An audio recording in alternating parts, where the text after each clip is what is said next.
Well, I got a new catfish, and apparently Peaches is getting a little irritated with him in his home, and she's trying to push him out, and the catfish does not want to leave. It would be wise to try to do that because personal attacks. He's like trying everything to get him out. Some members on committee may be tempted to do the personal attacks because they resonate with the base. And I think opposing parties should have learned historically that these things backfire, and nominees tend to get sympathy from the American people, not to be diminished. On the policy issues, they're going to try to do it. It's probably their strongest play, but I think their hand is not as strong as they believe it to be. Judge Barrett is going to be able to speak through... They're very possessive of their own space. He'll push him away because he's trying to get in there too. He's like, nope, not coming in. No one's coming in here. What she's written is quite reasonable, quite balanced. Get away. Go. Really technical, and it's just not reflected by the hyperbole. The catfish is just not leaving his home. Place on it.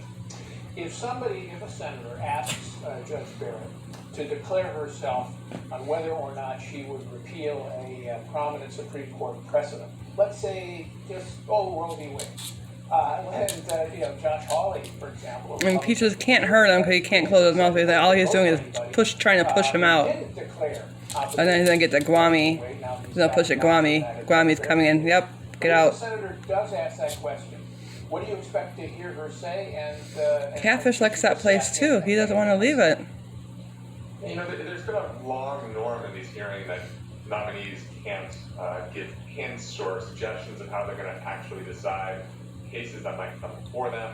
Justice Ginsburg was particularly firm on this in her confirmation hearing, and many nominees have repeated her phrasing. So I'm sure that Judge Barrett would refuse to answer a direct question, but she's actually really well. Yeah, I think you lost your home, babe. How she would approach existing precedent. I think you lost it. About that question, I think more than any Supreme Court. Don't think she's gonna give it up. She took over your home. Sorry, buddy. Very thought-provoking law. Sorry, buddy. How to handle precedent, and originalists have a wide range of views on this. You have to find another one. That job of a judge is always to get. You got a new home over there for you to go find? Yeah, go over there. Check that home out. Doesn't think that. From her writing, she's clearly in line with more pragmatic originalists like her old boss, Justice. Yeah, the catfish was not going to lose his home. He likes that spot. There were often occasions where the court should uphold. Was not giving it up. They thought it was wrong as an original matter. Unfortunately, Peaches lost that battle. The decision has become really well embedded in the legal tapestry of our country, for which the American people really rely on as they go. And there's Spike. So she can talk at great length. Oh, Spike's going to try getting him out. In writings and Peaches is over there hiding now. Now Spike's trying to get him out.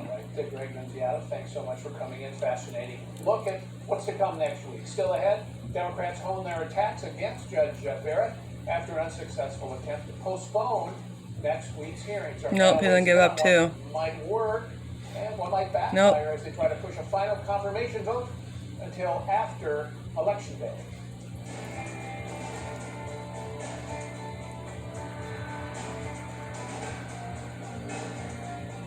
Did you know you can go to libertymutual.com to customize your car insurance so you only pay for what you need? Really? I didn't. Okay, I'm on vibrate. Only pay for what you need. Liberty, liberty, liberty, liberty.